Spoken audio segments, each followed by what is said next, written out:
చిరంజీవి గారు ఇప్పుడు కొత్తగా యాక్ట్ చేస్తున్న మూవీ విశ్వంబర. అయితే చిరంజీవి గారు ఈ విశ్వంబర మూవీకి ముందు లాస్ట్ యాక్ట్ చేస్తున్న మూవీ మన శంకర వరప్రసాద్ గారు. అయితే మన శంకర వరప్రసాద్ గారు మూవీ ఈ మధ్య రిలీజ్ అయింది. అయితే మన శంకర వరప్రసాద్ గారు మూవీ రిలీజ్ అయ్యి మంచి హిట్ అయింది.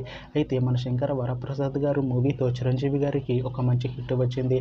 అయితే చిరంజీవి గారు మన శంకర వరప్రసాద్ గారు మూవీ రిలీజ్ తర్వాత కాస్త టైం గ్యాప్ తీసుకొని ఇప్పుడు మళ్ళీ చిరంజీవి గారు ఈ విశ్వంబర మూవీలో యాక్ట్ చేస్తున్నారు.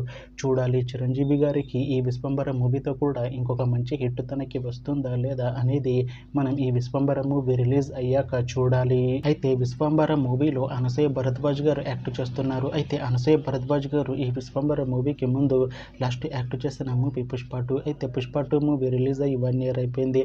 అయితే పుష్ప 2 మూవీ రిలీజ్ అయ్యి మంచి హిట్ అయింది. అయితే పుష్ప 2 మూవీతో అనసూయ భరద్వాజ్ గారికి ఒక మంచి హిట్ వచ్చింది. అయితే అనసూయ భరద్వాజ్ గారు పుష్ప 2 మూవీ రిలీజ్ తర్వాత 1 year టైం గ్యాప్ తీసుకొని ఇప్పుడు మళ్ళీ ఈ విశ్వంబర మూవీలో యాక్ట్ చేస్తున్నారు అనసూయ భరద్వాజ్ గారు. చూడాలి అనసూయ భరద్వాజ్ గారికి ఈ విశ్వంబర మూవీతో కూడా ఇంకొక మంచి హిట్ తనకి వస్తుందా లేదా అనేది మనం ఈ విశ్వంబర మూవీ రిలీజ్ అయ్యాక చూడాలి. అయితే విశ్వంబర మూవీ టీం మాత్రం చాలా కాన్ఫిడెంట్గా ఉన్నారు. ఈ విశ్వంబర మూవీ మంచి హిట్ అవుతుంది అంటున్నారు మూవీ టీం.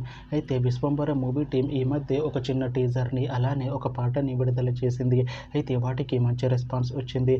అయితే ప్రస్తుతం విశ్వంబర మూవీ టీం షూటింగ్లో బిజీగా ఉన్నారు. అయితే Vishwambhara movie shooting already 90% complete అయిపోయింది అంటున్నారు మూవీ టీం. అయితే విశ్వంబర మూవీ టీం మాత్రం చాలా కాన్ఫిడెంట్గా ఉన్నారు. ఈ విశ్వంబర మూవీ మంచి హిట్ అవుతుంది అంటున్నారు మూవీ టీం.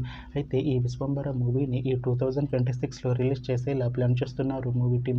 చూడాలి విశ్వంబర మూవీ రిలీజ్ అయ్యాక మంచి హిట్ అవుతుందా లేదా అనేది మనం ఈ విశ్వంబర మూవీ రిలీజ్ అయ్యాక చూడాలి. Thanks for watching this video friends. మీకు ఈ వీడియో నచ్చితే ఈ వీడియోని లైక్ చేయండి. ఇంకా ఇలాంటి మూవీ అప్డేట్స్ కోసం ఈ ఛానల్ని సబ్స్క్రైబ్ చేసుకోండి.